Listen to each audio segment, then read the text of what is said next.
Hi guys, आज हम पढ़ेंगे रस आदि धातुओं के प्राकृत क्रम अष्टांग हृदय के अनुसार। यानी कि रस, रक्त, मांस, मेद, अस्थि, मज्जा, शुक्र जो 7 धातुएं हैं उनके प्राकृत क्रम, जो कि हेल्दी इंडिविजुअल में जो उनके फंक्शंस होते हैं, जो कि इनका कर्म होते हैं, वो अष्टांग हृदय के अनुसार क्या है, या आचार्य वाग्भट जो कि अष्टांग हृदय के रचयिता हैं उनके अनुसार क्या है, वो आज हम देखेंगे।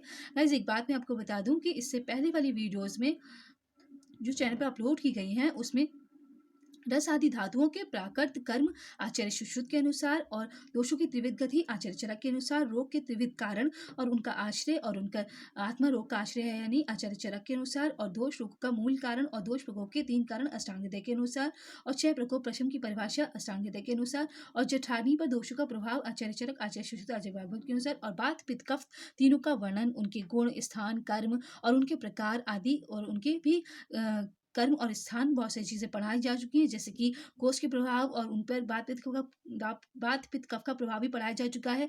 देह प्रकृति का वर्णन आचार्य चरक, सुश्रुत, वाग्भट के अनुसार भी पढ़ाया जा चुका है। जठराग्नि की विकृति भी पढ़ाई जा चुकी है, और उससे रिलेटेड और भी वीडियोज पढ़ाई जा चुकी है। चिकित्सा के चतुष्पाद भी पढ़ाया जा चुका है। तो गाइज, आयुर्वेद का अवतरण भी, आयुर्वेद का प्रयोजन भी, आयुर्वेद का 8 अंक का क्रम भी तीनों आचार्यों के अनुसार पढ़ाया जा चुका है, और स्वस्थ पुरुष की परिभाषा आचार्य चरक के अनुसार भी पढ़ाई जा चुकी है। तो आप चैनल पर जाकर वीडियोस चेक कर सकते हैं, सुन सकते हैं, रीड कर सकते हैं, राइट कर सकते हैं, जैसा आपको कंफर्ट हो वैसा कर सकते हैं। ठीक है गाइस, तो आज हम पढ़ेंगे रस आदि धातुओं के प्राकृत क्रम अष्टांग हृदय के अनुसार। यानी कि अष्टांग हृदय यानी कि आचार्य वाग्भट ने जो रक्त, मांस, मेद, अस्थि, मज्जा, शुक्र उनके जो कर्म बताए वो हम देखेंगे। तो देखते हैं श्लोक को।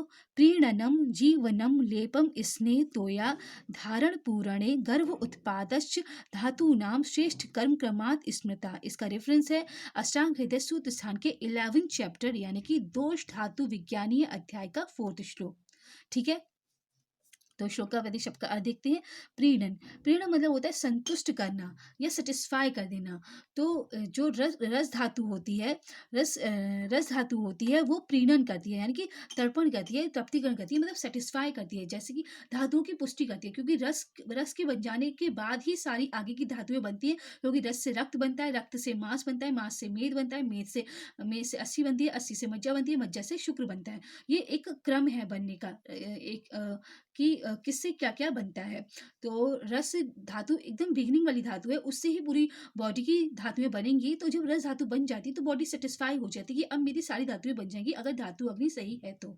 ठीक है, तो रस धातु बनने के बाद प्रीणन होता है, मतलब सेटिस्फेक्शन हो जाता है कि हाँ अब सारी धातुएं बन जाएगी, ऐसा हम कह सकते हैं। अगर हम अपनी थोड़ा सा अपनी तरह से थोड़ा मॉड्यूलेट करना चाहें उसको, तो हम ऐसा कह सकते हैं। प्रीण आदि स्थान रस आदि सब धातुओं के क्रमशः प्रीणन आदि 7 कर्म हैं, यथा रस, रक्त आदि जो धातुएं हैं उनके प्रीणन आदि मतलब पीड़न, जीवन, लेप, स्नेह, तोय, धारण, पूरण, गर्भ उत्पादन, ये 7 कर्म हैं। उनको आप क्रमशः देखेंगे। यथा रस जो है प्रीणन अर्थात तर्पण करता है, तर्पण करता है, धातु पुष्टि करता है। धातु पुष्टि मतलब धातुओं की स्थापित करता है, आगे की जितनी धातुएं वो इससे ही स्थापित होती हैं। फिर रक्त जो है जीवन दान देता है। रक्त अर्थात ओज वृद्धि करता है, प्राण धारण करता है। ओज वृद्धि, ओज क्या होता है? ओज को हम इम्यूनिटी कह सकते हैं, जो हमारी इम्यूनिटी है। वैसे ओज जो है 2 प्रकार का होता है, एक है पर ओज, एक है अपर ओज। पर मतलब श्रेष्ठ ओज, वो कि हृदय में रहता है, उसका अमाउंट है 8 बिंदु, और अपर ओज जो कि पूरे शरीर में रहता है, उसका अमाउंट है अर्धांजलि। तो ये जो ओज है, ओज को हम अपनी रोग प्रतिरोधक क्षमता यानी रोग से लड़ने की क्षमता, जो हमारी इम्यूनिटी है, उससे कोरिलेट कर सकते हैं। तो जीवन अर्थात ओज वृद्धि करता है।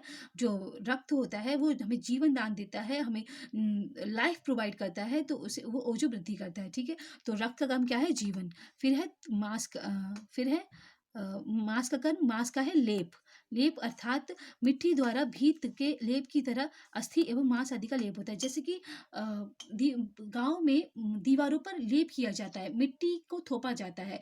तो जैसे दीवार के ऊपर मिट्टी थोपी जाती है, उसी तरह हमारी बोन्स के ऊपर मांस को थोपा जाता है, मांस की लेयर होती है। तो यानी कि हम कैसे कहते हैं, जैसे कि हमारी बोन्स होती है उनसे अटैचमेंट होता है मसल्स का, तो ऐसे ही मांस जो होता है वो जैसे मसल्स बोन्स पर ऐसे लगी हुई होती है, वो लेप की तरह हम इसको कोरिलेट कर सकते हैं कि जैसे कि दीवार पर लेप लगाया जाता है, वैसे ही हमारी बोन्स के ऊपर मांस का लेप होता है। ठीक है, तो मांस का कर्म है लेपन। फिर है स्नेह कर्म है मेद जो है मेद को हम वसा से कोरिलेट कर सकते हैं, और तेल, घृत, वसा, मज्जा ये 4 महास्नेह हैं। तो वसा मतलब मेद से कोरिलेट किया तो वसा जो है स्नेहन करती है, तो मेद भी स्नेहन करेगा। तो स्नेहन अर्थात शरीर एवं नेत्र आदि की स्निग्धता किससे होती है? मेद से होती है। फिर है अस्थि। अस्थि जो है धारण करती है, अर्थात शरीर का धारण करती है, क्योंकि अस्थि के ऊपर ही हमारा सारा बोन्स टिका हुआ, सारी बॉडी टिकी हुई है, क्योंकि अस्थि पर ही मसल्स अटैच होती हैं, अस्थि पर ही नर्व पेनिट्रेट करती हैं, अस्थि में ही ब्लड सप्लाई होती है। तो ये सारे काम हमारे अस्थि पे ही है। अस्थि के अंदर ही हमारा ब्रेन लोकेटेड है, यानी कि स्कल में। अस्थि के अंदर रिबकेज के अंदर हमारे हार्ट, लंग्स प्रोटेक्टेड हैं उससे। ऐसे ही बैक बोन के जब ठीक होती है तो हम ठीक से बैठ पाते हैं, चल पाते हैं, और अगर हमारी पैर और हाथ ठीक है तो हम अपने से बहुत सारे मूवमेंट्स और कर्म फंक्शंस कर पाते हैं। तो अस्थि के ऊपर ही हमारा पूरा बॉडी रुकी हुई है, और अस्थि जो करती है वो शरीर को धारण करती है, होल्ड करती है। ठीक है। और मज्जा मज्जा पूरण करती है, अर्थात अस्थि पूरण करती है। मज्जा का काम है अस्थि पूरण करना। अस्थि पूरण करना मतलब बोन्स के अंदर फिलिंग करना। तो बोन्स होती है, उनमें कैविटी होती है, तो मज्जा उनका पूरण करती है, उनको फिल करती है। फिर है शुक्रम, गर्भ उत्पादन, अर्थात गर्भ को उत्पन्न करती है। शुक्र जो होता है सीमन होता है वो, और हार्मोन्स होते हैं, तो वो सारे गर्भ उत्पादन मतलब प्रेगनेंसी में जो फर्टिलाइजेशन हो रहा है, फिर फीटल डेवलपमेंट हो रहा है, वो कौन करता है? शुक्र करते हैं। ठीक है। तो ये था रसाई धातुओं के प्राकृत क्रम अष्टांग हृदय के अनुसार। एक बार फिर से देख लेते हैं। सबसे पहले रस का कर्म है पीड़न, रक्त का कर्म है जीवन, मांस का कर्म है लेपन, मेद का कर्म है स्नेहन, और अस्थि का कर्म है धारण, और मज्जा का कर्म है पूरण, और शुक्र का कर्म है गर्भ उत्पादन। ठीक है। तो ये था रसई धातुओं के प्राकृत कर्म अष्टांग हृदय के अनुसार। इससे आगे आने वीडियोज में हम और भी इंपॉर्टेंट टॉपिक्स आचार्य चरक, आचार्य सुश्रुत, आचार्य भागवत के पढ़ेंगे। ठीक है। Thank you. Have a nice day. जय हिंद, जय भारत।